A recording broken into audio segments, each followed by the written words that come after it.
వేములవాడ నంది కమాన్ branch లోని Krishnaveni talent స్కూల్లో ముందస్తు క్రిస్మస్ వేడుకలను బుధవారం ఘనంగా నిర్వహించారు. ఈ సందర్భంగా పాఠశాల ఆవరణను క్రిస్మస్ అలంకరణతో శోభాయమానంగా తీర్చిదిద్దారు. విద్యార్థులు యేసుక్రీస్తు, శాంతాక్రస్, దేవదూతల వేషధారణలో పాల్గొని ప్రత్యేక ఆకర్షణగా నిలిచారు. చిన్నారులు నిర్వహించిన నృత్యాలు, గీతాలు, సందేశాత్మక కార్యక్రమాలు అందరినీ ఆకట్టుకున్నాయి. క్రిస్మస్ పండుగ యొక్క శాంతి, ప్రేమ, త్యాగం, సోదరభావం వంటి విలువలను ఈ సందర్భంగా వివరించారు. కార్యక్రమంలో పాల్గొన్న పాఠశాల డైరెక్టర్ సన్నిధి వెంకటకృష్ణ, ప్రిన్సిపల్ మాధవి మాట్లాడుతూ విద్యార్థుల సాంస్కృతిక విలువలు, మానవీయ భావాలు పెంపొందించేందుకు ఇలాంటి పండుగ వేడుకలు ఎంతో ఉపయోగపడతాయని అన్నారు. విద్యార్థులు ఉత్సాహంగా పాల్గొనడం ఆనందంగా ఉందని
ప్రపంచంలో అందరూ జరుపుకునే ఏకైక పండుగ క్రిస్మస్.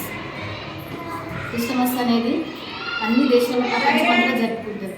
క్రిస్మస్ అనేది ఎందుకు జరుపుకోవాలంటే క్రీస్తు మేరీ మాత మరియమ్మకి జన్మించినది కాబట్టి ఆయన బర్త్డే సందర్భంగా క్రిస్మస్ జరుపుకుంటాం. క్రిస్మస్ మీనింగ్ ఏంటంటే క్రీస్తును ఆరాధించడం. ఆయనను ఆరాధించడం అని అంటే బెత్లెహేం ఊరిలో జన్మిస్తాడు. స్టార్ ఎక్కడైతే ఉంటుందో అక్కడ క్రీస్తు జన్మించినాడని అదొక గుర్తు. అందుకే స్టార్ పెట్టుకుంటాం. ఎవర్ గ్రీన్ ఎందుకు క్రిస్మస్ ట్రీ ఎందుకు అని అంటే ఎవర్ గ్రీన్గా ఉండడానికి క్రిస్మస్ ట్రీ పెట్టుకుంటాం. ఆ క్రీస్తు జన్మదిన సందర్భంగా ప్రపంచం అంతా జరుపుకునే పండగ క్రిస్మస్ ఫెస్టివల్. అందరూ హ్యాపీగా సంతోషంగా ఉండడానికి యేసుక్రీస్తు జన్మించినాడు కాబట్టి ఈ క్రిస్మస్ అందరం హ్యాపీగా జరుపుకోవడానికి కారణం. Okay, thank you. Christmas is a happy festival. It is the biggest festival for the Christians. It's come 25th December, the birthday of Jesus Christ. The Santa Claus will bring gift for the children and delicious food also will prepare. People go to church. It is a festival of peace and love. Thank you. Everyone, we celebrate Christmas, a festival of joy, hope and compassion, and showing kindness to everyone and helping everyone, though especially those who are in need. It marks the birth of Jesus Christ, who always tried to help and be kind and spread generosity throughout his life. I wish you a very happy Christmas to all those who celebrate Christmas with great happiness and comfort. Thank you.